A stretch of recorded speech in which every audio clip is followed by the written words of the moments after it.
ብልጽግና ስልጣን ከያዘ በኋላ ብዙ ስኬቶች ተመዝግበዋል። ቅድም እንደተባለው የፖለቲካል ስኬቶች አሉ። በተለይ ከልማት ጋር ተያይዞ የኢኮኖሚ ስኬቶች፣ ከዲፕሎማሲ ስኬቶች እና ሌሎችም ስኬቶች ተመዝግበዋል።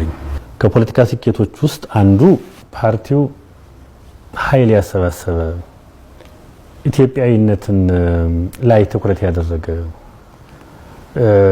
ከዘር እና ፍጹም ከብሔር ፖለቲካ የወጣ ትልቅ እና አሰባሳቢ ፓርቲ ሆኖ ነው የተፈጠረው ብልጽግና እንደምታውቁት ማለት ነው። ብልጽግና ሁሉንም ኢትዮጵያውያን መሰረት ያደረገ ሁሉንም ብሔር ብሔረሰቦች መገለጫ የሆነ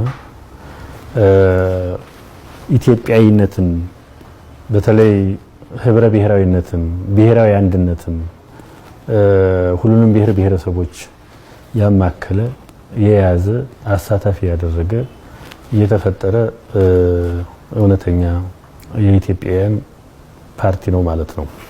ፓርቲው ሚዛናዊ ሆኖ ነው የተፈጠረው። አማካኝ የሆነ የፖለቲካ ፕላትፎርም ነው ይዞ የሚከተለው። አክራሪነትን አይደግፍም። ጠርዝ ረገጥነትን፣ ዋልታ ረገጥነትን አይደግፍም። ከዛ በፊት በኢህአዴግ ዘመን የነበረውን አይቀበልም። ይሄ በሁለት ጽንፎች መካከል በሁለት የተወጠሩ አውዶች መካከል ያለው ሚዛን የሚያስጠብቅ አማካኝ የፖለቲካ ፕላትፎርም ያለው ትልቅ ፓርቲ ነውና ይሄ ጉዳይ መምጣቱ ለሀገር እንደ ፓርቲ ትልቅ ስኬት እንደሆነ መውሰድ በጣም አስፈላጊ ነው የሚሆነው ማለት ነው። ሌላው አካታችነትን፣ አቃፊነትን በተግባር እያረጋገጠ ያለ ፓርቲ ነው። ይሄ ማለት ምን ማለት ነው? ብልጫ የለውም። በጾታም አካታችነትን ያረጋግጣል።